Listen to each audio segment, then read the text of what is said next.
And રિલીવ્સ નેક and shoulder tension. આપણા ખભામાં કંઈ દુખાવો હોય, ગરદનમાં કંઈ દુખાવો હોય તો એમાં પણ રિલીફ થાય, રાહત થાય. So this is the benefit of position number 8.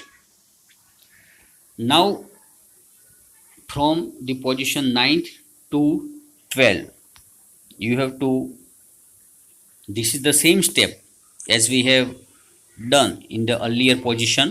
હવે જે સ્ટેપ આવવાના અથવા હવે જે પોઝિશન આવવાની એ પોઝિશન આપણે જે પહેલાં જે પોઝિશન્સ કરી હતી એના જેવી જ પોઝિશન બેક પાછા જવાનું in the same position. For example, in the 9th position, in this step the posture is the same as the 4th step and inhale.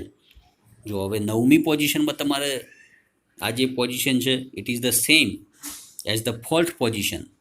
જે ચોથી પોઝિશન છે અથવા ચોથું જે સ્ટેજ છે એના જેવું સેમ સ્ટેપ છે.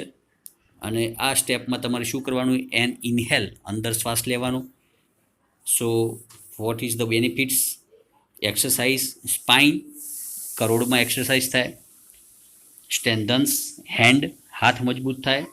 એન્ડ રિસ્ટ મસલ્સ, આપણે જે કાંડાના જે મસલ છે, કાંડાના મસલ એમાં એ મજબૂત થાય, strengthens. Now in the next position, position number 10.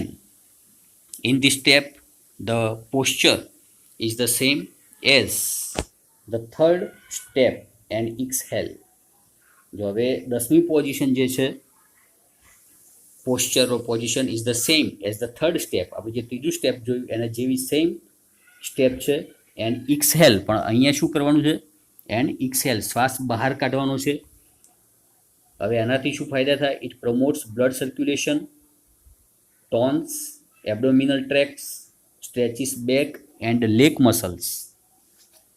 જો હવે ઇટ પ્રમોટ્સ બ્લડ સર્ક્યુલેશન આપણું પ્રમોટ થાય, એક્ટિવ થાય. ટોન્સ એબ્ડોમિનલ ટ્રેક્ટ, આપણો જે પાચન માર્ગ છે એ એમાં સુધારો થાય.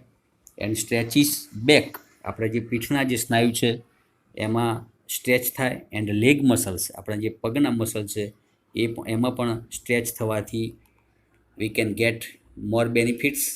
And it stimulates spinal nerves, આપણું જે સ્પાઇનલ નર્વ્સ છે, કરોડરજ્જુના જે ચેતાઓમાં પણ એ એક્ટિવ થાય, સ્ટિમ્યુલેટ્સ. એન્ડ સ્ટિમ્યુલેટ્સ લિમ્ફેટિક સિસ્ટમ, આપણી જે લસિકા ગ્રંથિઓ છે એ પણ એકદમ સ્ટિમ્યુલેટ થાય. So this is the benefits of position number 10. Next position number 11. The stage or this stage is the same as the second stage. આપણું જે બીજું સ્ટેજ છે એના જેવું જ આ સ્ટેજ નંબર 11 છે. એન્ડ ઇનહેલ, અહીંયા તમારે શ્વાસ અંદર લેવાનો છે. ઇટ પ્રમોટ્સ બેલેન્સ, આપણામાં સંતુલન, શરીરમાં સંતુલન વધે. It promotes digestive system or digestion, આપણું જે ડાયજેશન છે, પાચન તંત્ર અથવા પાચન ક્રિયા એમાં સુધારો થાય, એ એક્ટિવ થાય. And exercise arms and shoulder muscles, આપણા જે હાથના સ્નાયુ અથવા તો ખભાના જે સ્નાયુ છે એ પણ મજબૂત થાય,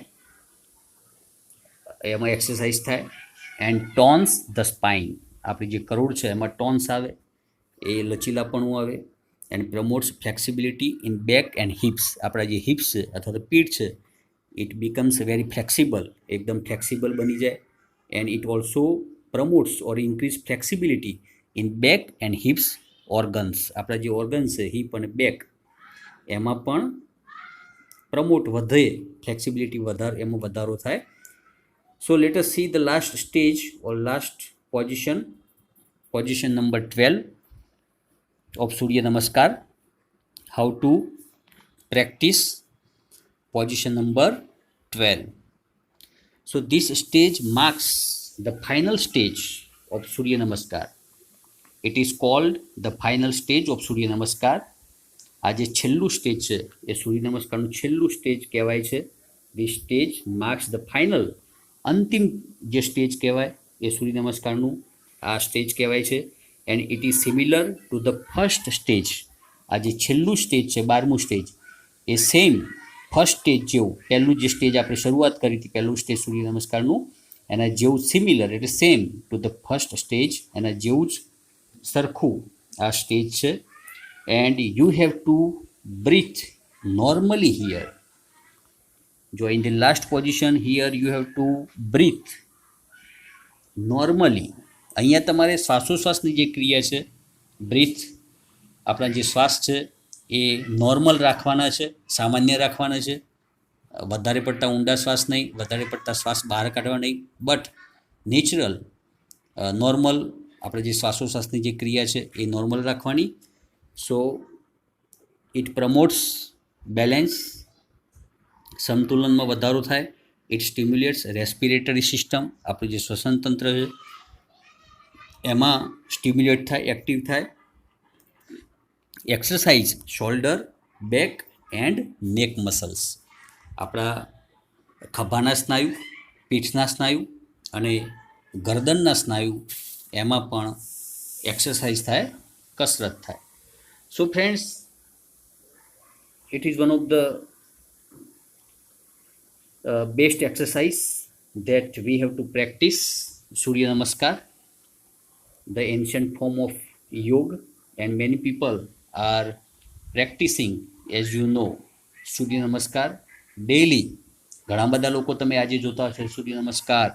એ સૂર્ય નમસ્કાર એક એવું ફોર્મ છે અથવા એક સ્વરૂપ છે કે એમાં બધી જ એક્સરસાઇઝ, તમે બીજી કોઈ એક્સરસાઇઝ ના કરો, સૂર્ય નમસ્કાર કરો, એમાં બધા જ પ્રકારની એક્સરસાઇઝ આવી જાય એવું કહેવાય છે. એટલે ઘણા બધા લોકો આજે તમે જોતા હશો સૂર્ય નમસ્કાર એ ડેલી, દરરોજ એ પ્રેક્ટિસ કરતા હોય છે અને કરતા હોય છે સૂર્ય નમસ્કાર. એના બધા ઘણા બધા ફાયદા છે. એટલે I request all of you to practice Surya Namaskar daily in your routine life. You have to include Surya Namaskar in your routine also. So friends, this is the unit Yoga for Health.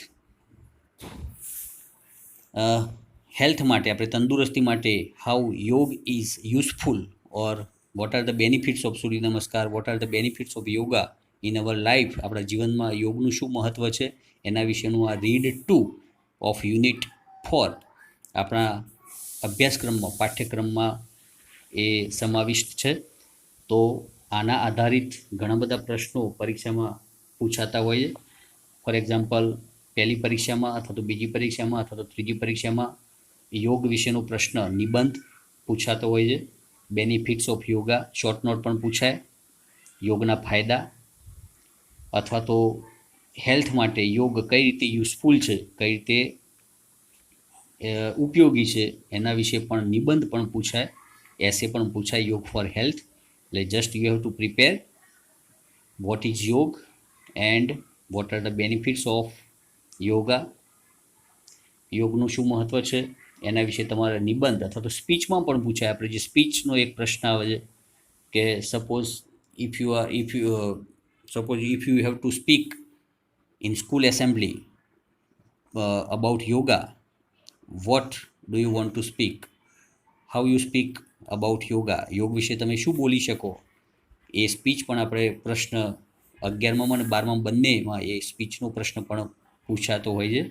એટલે આના વિશે તમારે 100% પરીક્ષામાં યોગ for health એના વિશે તમારે તૈયાર કરવાનું થાય. Whether it would be asked in short note, in form of essay or in the form of speech it may be asked. એ પૂછાઈ શકે. એટલે જસ્ટ પ્રિપેર ઇટ, એને તૈયાર રાખશો. So friends, here it ends read 2 of unit 4 યોગ for health. આપણા જે unit test પૂછવાનું એમાં પણ ટ્રુ ઓર ફોલ્સ એ આ યોગ પાઠ ઉપરથી, યોગ ફોર હેલ્થના પાઠ ઉપરથી ઘણા બધા વાક્યો પૂછાઈ શકે. 1-2 વાક્યો કદાચ પૂછાય સૂર્ય નમસ્કાર વિશે, અથવા તો એના બેનિફિટ્સ વિશે પણ પૂછાય, નિયરેસ્ટ મિનિંગ પણ પૂછાય, ઇનહેલ, એક્સહેલ, આ બધું તૈયાર કરી દેવાનું. કારણ કે આ બધું પરીક્ષામાં પહેલાં પણ પૂછાયેલું છે અને યુનિટ ટેસ્ટમાં પણ એની પોસિબિલિટીઝ, એની શક્યતાઓ પૂછાવાની વધારે છે. એટલે just go through the unit at your own, તમારી જાતે એક વખતે યુનિટમાં મતલબ જાતે વાંચી જવાનું, એના નિયરેસ્ટ મિનિંગ તૈયાર કરી દેવાના, અને કેવા પ્રકારના પ્રશ્નો એમાં પેરેગ્રાફ ઉપરથી પ્રશ્નો પૂછાઈ શકે એ પણ તમે થોડુંક તૈયાર કરજો. Okay, thank you for watching. Have a good day. Bharat માતા કી જય.